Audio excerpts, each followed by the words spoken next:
السلام علیکم ورحمۃ اللہ وبرکاتہ۔ سورہ نبا انشاءاللہ آج ہمارا موضوع ہوگا اور اس کے مضامین کا مختصر اور جامع خلاصہ آپ کے سامنے پیش ہوگا۔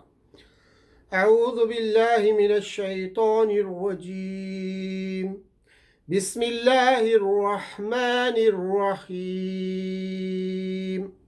عما يتساءلون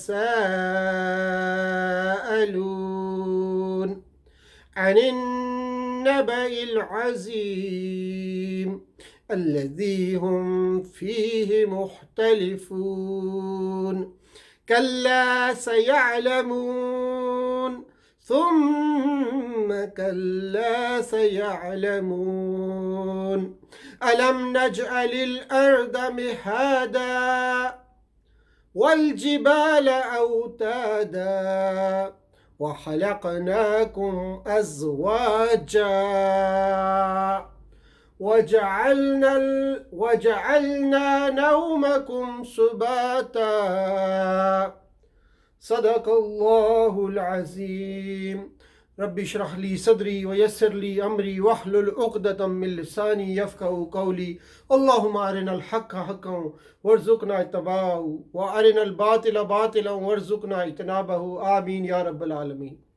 سورہ نبا مکی سورہ ہے، سورہ المعارج کے بعد نازل ہوئی۔ ترتیب تلاوت میں اس کا نمبر 78 ہے اور نزول میں 80 نمبر کی یہ سورہ ہے۔ مکہ معظمہ کے ابتدائی دور میں نازل ہونے والی سورہ ہے۔ اس کا نام النبا ہے اور یہی اس کے مضامین کا عنوان ہے، یعنی خبر۔ مکی صورتوں میں عقیدہ آخرت پر زیادہ زور دیا گیا ہے، اس لیے کہ اہل مکہ کے لیے سب سے زیادہ چبھن والی بات یہی تھی۔ مضامین کا خلاصہ دیکھتے ہیں۔ آیت نمبر 1 سے 5 اسے کہتے ہیں زجر ہے، جس میں قیامت اور آخرت کا اثبات اور اس کو ماننے یا نہ ماننے کے نتائج سے لوگوں کو خبردار کیا گیا ہے۔ آیت نمبر 1 سے 5 میں لوگوں کو قیامت اور آخرت ہو کر رہے گی اس کا یقین دلایا گیا ہے، اور ماننے یا نہ ماننے کے نتائج سے ان کو آگاہی دی گئی ہے۔ آیت نمبر 6 سے 16 میں اظہار نعمت اور انکار کرنے والوں سے پوچھا گیا ہے کہ کیا تمہیں یہ زمین نظر نہیں آتی جسے ہم نے تمہارے لیے فرش بنا رکھا ہے؟ کیا یہ بلند و بالا پہاڑ تمہیں نظر نہیں آتے جنہیں ہم نے زمین میں گاڑ رکھا ہے؟ کیا تم اپنی نیند کو نہیں دیکھتے جس کے ذریعے سے ہم نے تم کو دنیا میں کام کرنے کے قابل بنائے رکھنے کے لیے ہر چند گھنٹوں کی محنت کے بعد ہر چند گھنٹے آرام کرنے پر مجبور کر رکھا ہے؟ کیا تم اپنی نیند کو نہیں دیکھتے؟ کیا تم رات اور دن کی آمد و رفت کو نہیں دیکھتے جسے ٹھیک تمہاری ضرورت کے مطابق ہم باقاعدگی کے ساتھ مسلسل جاری رکھے ہوئے ہیں؟ کیا تم اپنے اوپر آسمانوں کے مضبوط بندھے ہوئے نظاموں کو نہیں دیکھتے؟ کیا یہ سورج تمہیں نظر نہیں آتا جس کی بدولت تمہیں روشنی اور حرارت میسر آ رہی ہے؟ کیا تم ان بارشوں کو نہیں دیکھتے جو بادلوں سے برس رہی ہیں اور ان کے ذریعے سے غلے اور سبزیاں اور گھنے باغ اگ رہے ہیں؟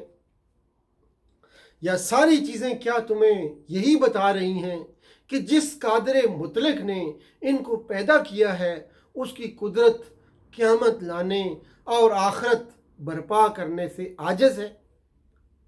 ساری چیزیں کیا تمہیں یہی بتا رہی ہیں کہ وہ جو قادر مطلق جس نے تم کو پیدا کیا اس کی قدرت قیامت لانے اور آخرت برپا کرنے سے عاجز ہے؟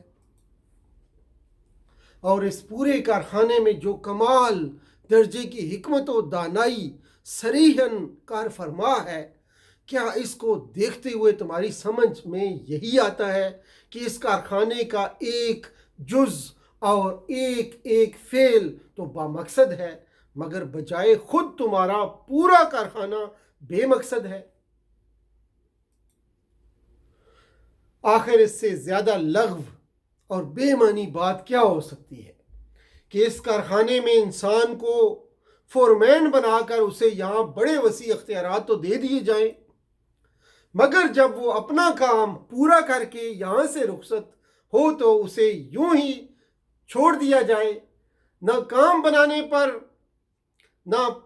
بنانے پر پینشن اور نہ انعام، نہ کام بگاڑنے پر باز پرس اور سزا۔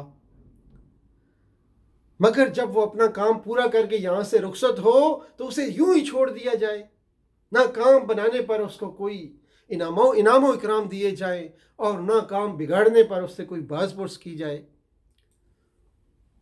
آیت نمبر 17 تا 20 جو ہے پورے زور کے ساتھ فرمایا گیا کہ فیصلے کا دن یقیناً اپنے وقت مقرر پر آ کر رہے گا، بس سور میں پھونک مارنے کی دیر ہے۔ آیت 21 تا 30 میں بتایا گیا کہ جو لوگ حساب و کتاب کی توقع نہیں رکھتے اور جنہوں نے ہماری آیات کو جھٹلا دیا ہے، ان کا ایک ایک کرتوت گن گن کر ہمارے ہاں لکھا ہوا ہے اور ان کی خبر لینے کے لیے جہنم گاد لگائے ہوئے تیار ہے۔